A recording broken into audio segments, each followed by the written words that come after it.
ঢাকার বাইরেও বিস্তৃত হচ্ছে মেট্রো রেল নেটওয়ার্ক। ঢাকা মহানগরীর সঙ্গে আশেপাশের জেলার যোগাযোগ সহজ করতে গাজীপুর, নারায়ণগঞ্জ, মুন্সিগঞ্জ, মানিকগঞ্জ ও নরসিংদী জেলা যুক্ত হচ্ছে মেট্রো রেল নেটওয়ার্কের সঙ্গে। 2030 সালের মধ্যে এমআরটি লাইন 2 এর মাধ্যমে নারায়ণগঞ্জ শহর মেট্রো রেল নেটওয়ার্কে যুক্ত হবে। এছাড়া এমআরটি লাইন 6 এবং এমআরটি লাইন 1 এর মাধ্যমে যুক্ত হবে গাজীপুর ও মুন্সিগঞ্জ জেলা। এমআরটি লাইন 5 নর্দার্ন রুটের মাধ্যমে নরসিংদী ও মানিকগঞ্জ জেলা যুক্ত হবে। এমআরটি লাইন 5 সাউদার্ন ও এমআরটি লাইন 4 সম্প্রসারিত হয়ে নারায়ণগঞ্জ থেকে ভুলতা ও কাঁচপুর পর্যন্ত যাবে। 2030 সালের মধ্যে এমআরটি লাইন 2 এর মাধ্যমে নারায়ণগঞ্জ মেট্রো রেল নেটওয়ার্কে যুক্ত হবে। এরপর 2041 সালের মধ্যে যুক্ত হবে গাজীপুর, মুন্সিগঞ্জ, মানিকগঞ্জ ও নরসিংদী।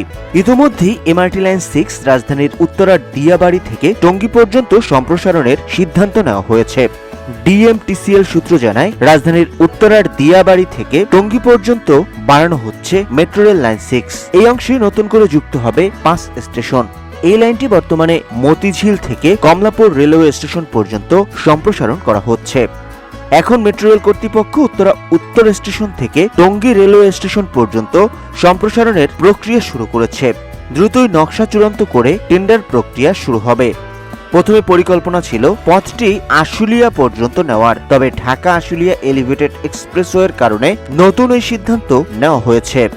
নতুন সিদ্ধান্ত অনুযায়ী এটি টঙ্গী রেল স্টেশন পর্যন্ত সম্প্রসারিত করা হচ্ছে। মূলত টঙ্গী রেল স্টেশন এবং সড়ক জংশনকে যুক্ত করতে পারলে এই অঞ্চলের মানুষের সুবিধা বাড়বে। এরই মধ্যে সম্ভাব্যতা যাচাই শুরু হয়েছে। এই পথ চালু হলে টঙ্গী থেকে কমলাপুর পর্যন্ত যাত্রা হবে 48 মিনিটে। বর্তমানে শুক্রবার ছাড়া সপ্তাহের প্রতিদিন সকাল 7:10 থেকে রাত 9টা পর্যন্ত উত্তরা উত্তর থেকে মতিঝিল পর্যন্ত বাণিজ্যিকভাবে চলাচল করছে মেট্রো রেল। তবে এমআরটি পাশধারী যাত্রীরা সকাল 7টা থেকে রাত 10টা পর্যন্তই মেট্রো রেলের যাতায়াতের সুবিধা পাচ্ছেন। বর্তমানে প্রতিদিন গড়ে 3 লাখ যাত্রী মেট্রো রেলে যাতায়াত করছে। মতিঝিল থেকে কমলাপুর অংশটি 2025 সালের জুনের মধ্যে চালু করার কথা থাকলেও ডিসেম্বর পর্যন্ত মেয়াদ বৃদ্ধির প্রস্তাব করা হয়েছে। ইতিমধ্যে এমআরটি লাইন 6 কমলাপুর অংশে 35% কাজ শেষ হয়েছে। স্মার্ট বাংলাদেশের স্মার্ট গণপরিবহন এই মেট্রো রেল। 2030 সালে দৈনিক 52 লাখেরও বেশি যাত্রী এই স্মার্ট গণপরিবহনের সেবা গ্রহণ করবেন, এমনটাই মত বিশেষজ্ঞদের।